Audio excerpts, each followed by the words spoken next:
Hey guys, welcome to another vlog. Hey, this is where I'm going to go over my tips as a beginner to help people who have not surfed before to maybe learn to surf. Keep in mind my physical stature and my physical waistline and everything. I'm not that great in shape, but there are little things that you can do right now that can make you better and, you know, go out and surf properly and safely. There are little things you can do to get better at the sport too. And we're going to go over all those techniques little by little. I'll throw some old filmage as well. I hope you enjoy the vlog. Take care. See you on the ride.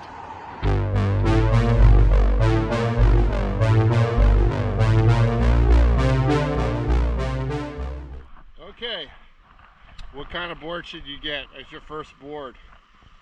I mean, if you follow any of the big leg surfers like Ben Gravy, both Casey Willocks and Nathan Florence have put beginner surfing tips on theirs.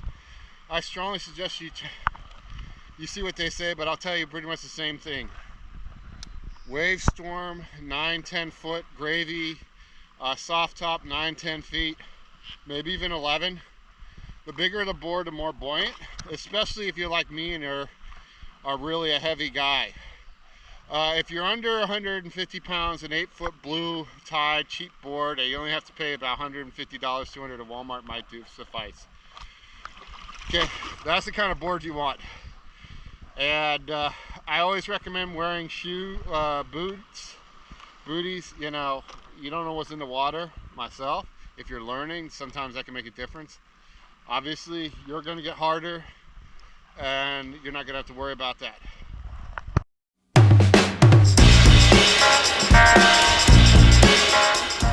One of the worst things you can do is try to learn and surf on waves any larger than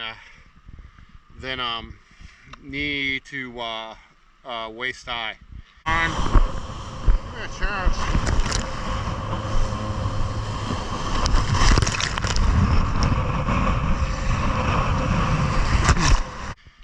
Really, first time you should touch a board, the wave should be knee high at best, maybe waist high, mushy, but really just knee to waist high is most important.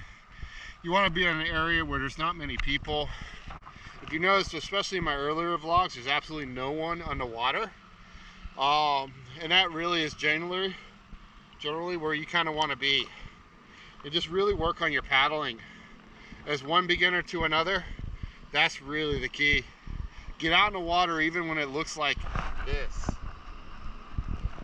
Get out in the water when it looks like that, and really just work on your paddling. If there's no waves, there's no waves. But that's a good thing for you. You may not realize it's a good thing for you, but trust me, it is.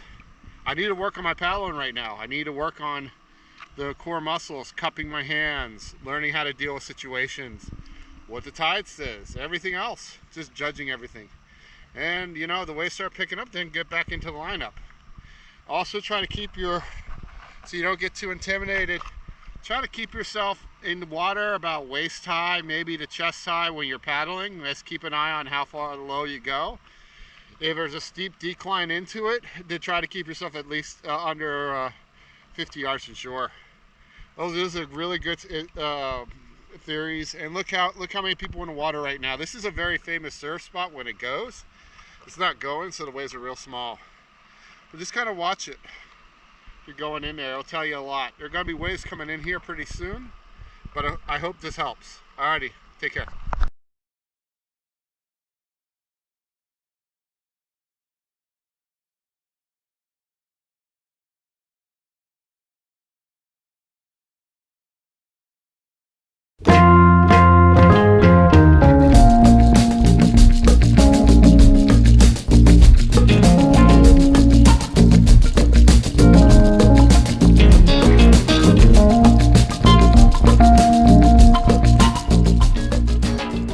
Okay,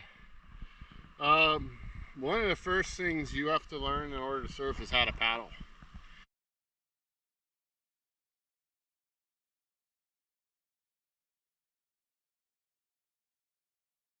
That's absolutely one thing I do encourage you when you're surfing and if things don't turn out to be the way you want it, you should go out anyway. because that's just what you should be doing when you're practicing and trying to figure out the sport. You know, you don't know what kind of surprises you end up on or where you end up if you don't try and you don't go out. Like, honestly, that surf session was terrible. Caught 3 waves and all 3 of them, all of them ended up in the rocks. It was not much fun.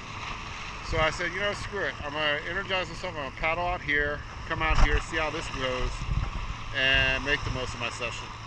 And now look at me, stranded on an island. Now I have to paddle off. Well, this is a lot of fun though. All serious, this was a lot of fun. I'm glad I did this. And as long as I hit the shore, it will all make it worthwhile. Dodge sharks, do everything else. There are many sharks up here.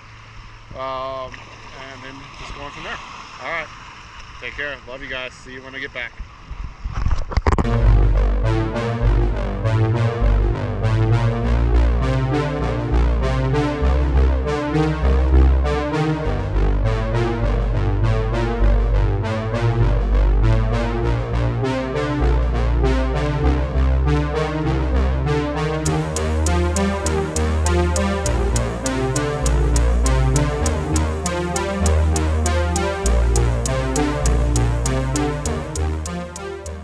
Next thing in the surf world is what I call taboo, but it's something, especially when you're beginning, is not taboo. Especially when you're alone and its waves are small, it's not taboo. But just don't, I wouldn't go to Pipeline thinking you're going to get away with this and thinking you're going to get anything going on, because a lot of places when there are a lot of people, if they see it, that means they know you're a rookie. But there's a thing called Taurus surfing.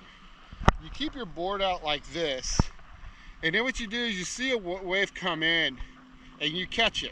Oh, here we go.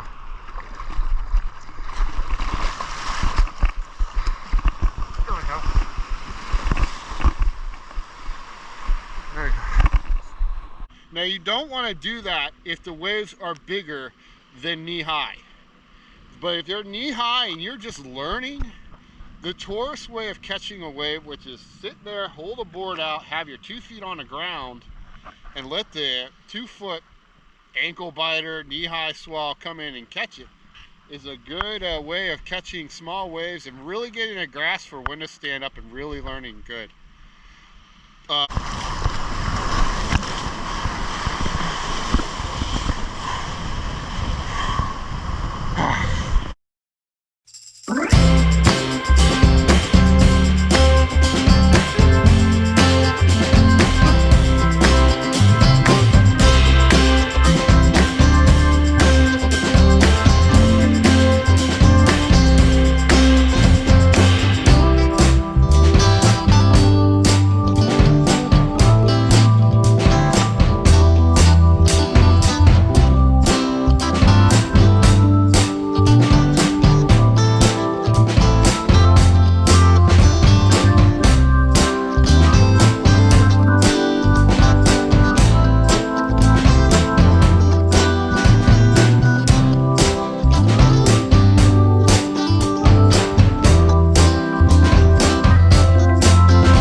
Make the most of your day. Even the waves aren't big, go paddle out. Because if you don't, that's a day wasted. You don't want to waste days. I had a fun time out here despite the small waves. Caught a couple really good ones, or okay ones. Salvage the day. Happy on the island. Love you guys. Thanks for the support. Take care. See ya.